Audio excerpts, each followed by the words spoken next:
the United States military began major combat operations in Iran. Nedávny útok Spojených štátov a Izraela na Irán bol síce stovky či tisíce kilometrov od našich domovov, avšak dokáže mať na nás priamy aj nepriamy vplyv. A to cez nerastné suroviny prechádzajúce cez tento malý pás mora. Toto možno vyzerá ako bežná úžina na mape. Pravdou ale je, že je to najdôležitejšia obchodná trasa, teda minimálne na mori. Problémom je jej poloha. Nachádza sa totiž rovno pod Iránom, ktorý len pred pár dňami oznámil, že akýkoľvek tanker cez úžinu prejde, tak na neho zaútočí, čo sa aj naplňa a niektoré lode už boli aj poškodené.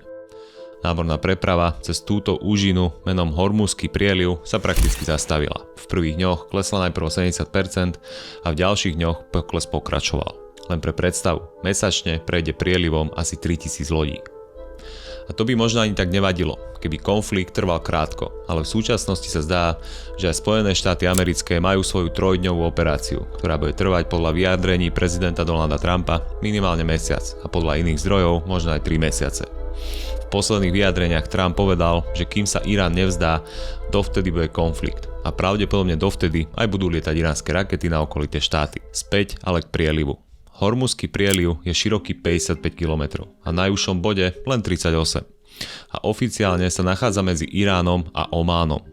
Problémom je, že za ním sa nachádza niekoľko štátov, ktoré sú v dodávkach nerastného bohatstva na svetové trhy dosť podstatné. A to Spojené arabské emiráty, Katar, Kuvajt, Irak a Saudská Arábia. Pričom priamo ohrozený je aj Omán. Všetky tieto krajiny sa nachádzajú v prvej 20 ťažiarov a exportérov ropy a ropných produktov, prípadne niektorí aj na čele tabuliek týkajúcich sa zemného plynu. Najprv k rope. Cez prieliv denne prejde 16 až 20 miliónov barelov ropy a ropných produktov, čo predstavuje asi 20% svetovej spotreby. Len pre porovnanie, je to dvojnásobok toho, čo denne vyťaží Rusko alebo Saudská Arábia, ktoré sú po USA druhými najväčšími ťažiarmi. A je to 200 násobok toho, čo spotrebuje denne Slovensko. Ropné produkty sa odtiaľ nedajú inak dostať. Alternatívne trasy cez potrubia, napríklad cez Saudskú Arábiu, by pri maximálnej kapacite nepokryli ani len polovicu toho, čo prejde bežne cez prieliv. Najviac je zastavením prepravy ohrozený trh v Ázii. India, Thajsko a Južná Kórea alebo Čína. Samozrejme, na nás to úplne priamy vplyv mať nebude. Nehrozí nám, že nebudeme mať čo tankovať, teda okrem leteckého benzínu. Predsa len stále verne odoberáme ruskú ropu, teda hlavne Slovensko. Nepriamo to ale dopať mať bude. Už za pár dní zrasla cena barelu surovej ropy o vyše $20 a čím ďalej bude konflikt trvať, tým viac cena vzrastie a ohrozí Slovensku, ale aj ostatné ekonomiky. Ropné produkty sú nevyhnutnou súčasťou ekonomík a tak sa zvýšenie ich ceny prelieva aj do konečných cien produktov pre nás bežných ľudí. Po rokoch konsolidácie to nie sú pekné výhliadky.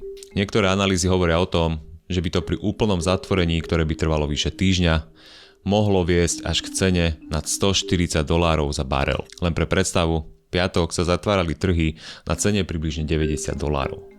No a mimochodom, vznik tohto videa podporil broker XTB, ktorý sa v posledných rokoch stal atraktívnym prostredníkom pre vstup na finančné trhy. V prípade, že chcete investovať do akcií či širších ETF-iek, tak XTBčko je výhodné z hľadiska poplatkov. V súčasnosti za držbu a obchody zaplatíte doslova nič. Cez XTBčko investujem aj ja osobne. Podrobnejšie som sa XTBčku venoval vo videorecenzii, ktorú nájdete v pravom hornom rohu tohto videa. No a mimochodom, od konca februára do konca apríla má XTBčko špeciálnu akciu, v rámci ktorej ako nový investor viete dostať akciu úplne zadarmo. Stačí pri registrácii zadať odporúčací kód EKONÓMIA a uskutočniť prvý vklad na účte. Nemusíte nič kupovať a akcia sa vám zadarmo pripíše na účet. A teraz poďme k plynu. Pri ňom je v zásade najdôležitejší Katar, ktorý tu má významné polia, z ktorých ťaží a skvapalňuje plyn. Práve katarský plyn bol pre trhy a najmä európske čiastočnou záchranou v čase začatia ruskej invázie na Ukrajinu. Hormuzom prejde asi tretina svetového exportu LNG, teda skvapalneného plynu. Druhá väčšina práve z Kataru, z tzv. Ras Laffan. Práve Katar kvôli výživným poliam dokáže exportovať také množstva skvapalneného plynu ako Austrália, ale ono trochu nižšie ako USA, ktoré za posledných 10 rokov narástlo prakticky z nuly. Katar od začiatku týždňa úplne zastavil export LNG, aj kvôli útokom na jeho zariadenia, hlavne to v Ras Lafane. To vyhnalo cenu skvapalneného plynu v Ázii o skoro 100% a v Európe o 44%. Katar zásoboval prioritne práve Áziu, ako Indiu, Pakistan a Bangladeš, ktoré sú najviac závislé na LNG. Európa je len v menšej miere závislá na katarskom skvapalnenom plyne a v súčasnosti má plyn hlavne z USA a Nórska. Z Kataru má asi len 8% importu z LNG, pričom samotné LNG, teda skvapalnený plyn, tvorí asi 50% celkového importu plynu do Európy. Najviac závislé európske krajiny od katarského LNG sú Taliansko, ktoré malo z Kataru asi tretinu importu LNG, a Belgicko s podielom 8%. No a mimochodom, analytici a obchodníci pri LNG sledujú rozdiel medzi cenou na japonsko-korejskom trhu a medzi európskym trhom. V prípade, že je spotová cena vyššia v Ázii, tak ich skrátka tieto trhy preplatia. Skôr či neskôr sa cena preleje aj do Európy. Nevýhodou pre Európu je fakt, že zásobníky sú po zime prázdnejšie. No a teda musia sa počas letnej sezóny, kedy sa nevykuruje, doplňať. Síce priamo naše dodávky nie sú ohrozené, ale plyn bude drahší. Aj keď s krízou na plynovom trhu po útoku Ruska na Ukrajinu je to neporovnateľné. Mimochodom z LNG budú ťažiť západné spoločnosti, ktoré majú infraštruktúru na skvapalnenie. Podľa New York Times, kým pred týždňom mali firmy maržu na plyne asi 30%, v súčasnosti je to dvojnásobok oproti nákladom na vyťaženie a spracovanie.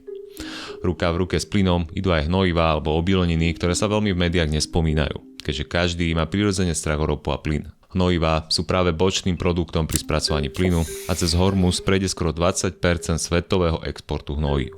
Celý vývoj ale záleží od toho, ako sa bude vyvíjať konflikt na Blízkom východe a či Hormuzský prieliv ostane zatvorený. Donald Trump sa síce hneď vyjadril, že americké lode budú chrániť prepravu plynu a ropy, avšak z kapacitných dôvodov to nie je možné robiť dokonalo. Nehovoriac o tom, že náklady na poistenie budú o mnoho vyššie. No a nezabudnite, keď sa vám video páčilo, dajte mu like a tomuto kanálu odber, aby ste žiadne ďalšie video nezmeškali. A keď ma chcete podporiť, môžete mi napríklad kúpiť kávu.